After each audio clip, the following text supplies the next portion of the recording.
ಅದಕ್ಕೆ ನಿಮಗೆ 200 ಸೀಟ್ ಕೊಟ್ಬಿಡ್ತಾರ? ಒಂದು ಅಧಿಕಾರ ಕೊಡ್ತಾರ? ನನ್ನ ಪಕ್ಷ ನಾಶ ಆಗಿದೆಯೋ ಇಲ್ಲ ಉಳಿದಿದೆಯೋ ಮುಂದೆ ಜನ ತೀರ್ಮಾನ ಮಾಡ್ತಾರೆ.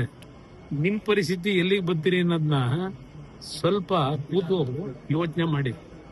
ಏನೇನ್ ಮಾಡ್ತಾ ಇದ್ದೀರಿ ಇವತ್ತಿ ರಾಜ್ಯದಲ್ಲಿ, ನಿಮ್ಮನ್ನು ಎಲ್ಲಿಗೆ ತಗೊಂಡೋಗ್ತಾರೆ ಜನ, ಅದು ಸ್ವಲ್ಪ ಯೋಚನೆ ಮಾಡ್ಕೊಳ್ಳಿ. ನನ್ನ ಪಕ್ಷದ ಬಗ್ಗೆ ಯೋಚನೆ ಮಾಡಬೇಡಿ. ನನ್ನ ಪಕ್ಷದ ಕಾರ್ಯಕರ್ತರು ಯೋಚನೆ ಮಾಡ್ತಾರೆ, ಸರ್ ಈ ಪಕ್ಷ ಉಳಿಸ್ಬೇಕು. ಯಾಕೆಂದ್ರೆ ಗೊತ್ತಿದೆ ನನಗೆ, ಇಲ್ಲಿರ್ತಕ್ಕಂಥದ್ದು ಕಾಂಗ್ರೆಸ್ ನಾಯಕರಿಗೆ ಬೇರೆ ಪಕ್ಷದ ಬಗ್ಗೆ ಅವ್ರಿಗೇನು ತೊಂದರೆ ಇಲ್ಲ. ಇರೋದೇ ಜನತಾದಳ. ಅವರಿಗೆ ಜನತಾದಳ ಫಿನಿಶ್ ಆದ್ರೆ ಅವ್ರು ಉಳಿತಾರೆ. ಜನತಾದಳ ಮೇಲೆ ಬಂದ್ರೆ ಅವ್ರ ಲೈಫ್ ಏನು ಅಂತ ಗೊತ್ತವ್ರಿಗೆ. ಜಸ್ಟ್ ನಾವು ಬಿಜೆಪಿಯ ಜೊತೆ ಪಾರ್ಲಿಮೆಂಟ್ ಚುನಾವಣೆಗೆ ಒಂದು ಮೈತ್ರಿ ಮಾಡ್ಕೊಂಡಿದ್ದಕ್ಕೆ ನಿಮ್ ಮನೆ ಬರ ಎಲ್ಲಿಗೆ ಬಂತು? ಇನ್ನೂ 4-5 ಸೀಟ್ ಬರಬೇಕಾಗಿತ್ತು ನನ್ನ ಲೆಕ್ಕದಲ್ಲಿ.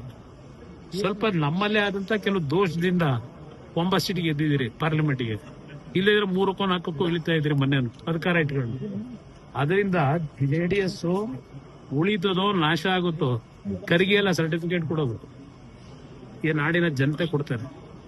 ಅಲ್ಲಿವರೆಗೆ ಕಾದ್ ನೋಡಿ. ಸರ್, ಒಕ್ಕಲಿಗ ನಾಯಕತ್ವ ಅವರ ಕುಳಿತಿದ್ದಾರೆ. ಸ್ವಜಾತಿಯವರ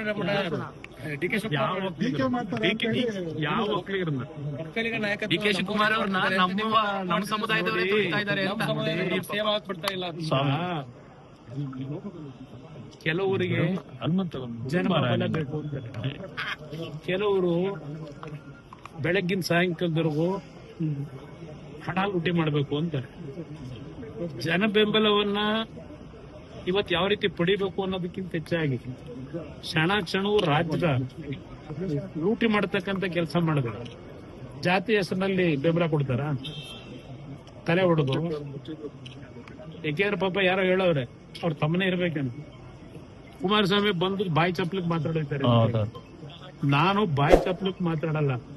ನಿಮ್ಮ ಹಲವಾರು ಅಕ್ರಮಗಳ ಬಗ್ಗೆ ಜನತೆಗೆ ಏನು ಮಾಹಿತಿ ಕೊಡ್ತೀನಿ. ನನ್ನ ಮತ್ತು ಜನತೆ ನಡುವೆ ಸಂಬಂಧ ಬೆಳೆಸ್ಕೊಳ್ಳಿಕ್ಕೆ ನಿಮ್ಮ ಅಣ್ಣ ತಮ್ಮಂದ್ರದೇನು? ಬೆಳಗ್ಗೆ ಎದ್ರೆ ಯಾರು ತಲೆ ಹೊಡೆಯಬೇಕು, ಯಾವ ಭೂಮಿಗೆ ಫೆನ್ಸಿಂಗ್ ಹಾಕ್ಬೇಕು, ಯಾವ ರೀತಿ ಅಕ್ರಮವಾಗಿ ಸಂಪಾದನೆ ಮಾಡಬೇಕು, ಇದಕ್ಕೆ ಜನ ನಿಮಗೆ ಬೆಂಬಲ ಕೊಡ್ತಾರ? ನಿಮ್ದೊಂದು ರೀತಿ ಚಪ್ಪಲ, ನನ್ನೊಂದು ರೀತಿ ಚಪ್ಪಲ. ನಿಮ್ಗೆ ಹಣ ಮಾಡೋ ಚಪ್ಪಲ, ನನಗೆ ಜನ ಬೆಂಬಲ ಪಡೆಯೋ ಚಪ್ಪಲ. ಇರೋ ವ್ಯತ್ಯಾಸ ಅಷ್ಟೇ. ಲೇಟೆಸ್ಟ್ ಹಾಗೂ ಇಂಟ್ರೆಸ್ಟಿಂಗ್ ಸುದ್ದಿಗಳಿಗಾಗಿ ಬಾಸ್ ಟಿವಿ ಕನ್ನಡ ಚಾನೆಲ್ನ ಸಬ್ಸ್ಕ್ರೈಬ್ ಮಾಡಿ. ಹಾಗೆಯೇ ಬೆಲ್ ಐಕಾನ್ ಪ್ರೆಸ್ ಮಾಡಿ. ಇದರ ಜೊತೆಗೆ ಫೇಸ್ಬುಕ್, ಇನ್ಸ್ಟಾಗ್ರಾಮ್, ಎಕ್ಸ್ನಲ್ಲೂ ಮಿಸ್ ಮಾಡದೆ ಫಾಲೋ ಮಾಡಿ.